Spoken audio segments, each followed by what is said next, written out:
Matthew chapter 23. Then Jesus said to the crowds and to his disciples, "The teachers of the law and the Pharisees sit in Moses' seat, so you must be careful to do everything they tell you. But do not do what they do, for they do not practice what they preach. They tie up heavy, cumbersome loads and put them on other people's shoulders, but they themselves are not willing to lift a finger to move them. Everything they do is done for people to see. They make their phylacteries wide and the tassels on their garments long. They love the place of honor at banquets and the most important seats in the synagogues.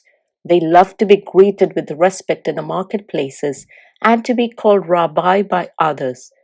But you are not to be called rabbi, for you have one teacher and you are all brothers. And do not call anyone on earth Father, for you have one Father, and he is in heaven. Nor are you to be called instructors, for you have one instructor, the Messiah. The greatest among you will be your servant. For those who exalt themselves will be humbled, and those who humble themselves will be exalted. Woe to you, teachers of the law and Pharisees, you hypocrites! You shut the door of the kingdom of heaven in people's faces.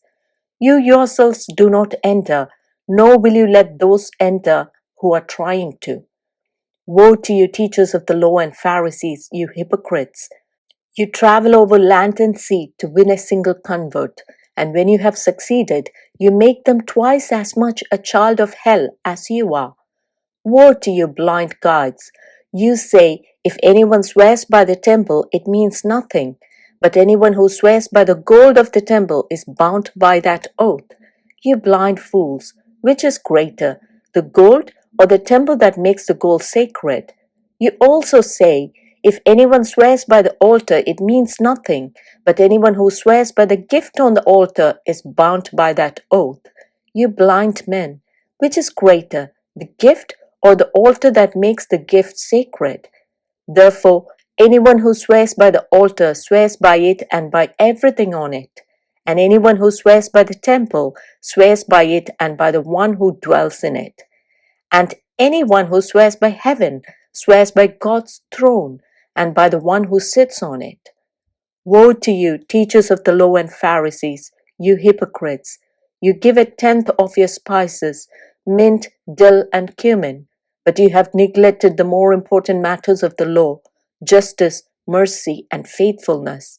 You should have practiced the latter without neglecting the former. You blind guides, you strain out a gnat but swallow a camel. Woe to you, teachers of the law and Pharisees, you hypocrites! You clean the outside of the cup and dish, but inside they are full of greed and self-indulgence. Blind Pharisee, first clean the inside of the cup and dish, and then the outside also will be clean. Woe to you, teachers of the law and Pharisees, you hypocrites! You are like whitewashed tombs, which look beautiful on the outside, but on the inside are full of the bones of the dead and everything unclean. In the same way, on the outside you appear to people as righteous, but on the inside you're full of hypocrisy and wickedness. Woe to you, teachers of the law and Pharisees, you hypocrites! You build tombs for the prophets and decorate the graves of the righteous. And you say, if we had lived in the days of our ancestors, we would not have taken part with them in shedding the blood of the prophets. So you testify against yourselves that you are the descendants of those who murdered the prophets. Go ahead then and complete what your ancestors started. You snakes, you brood of vipers, how will you escape being condemned to hell?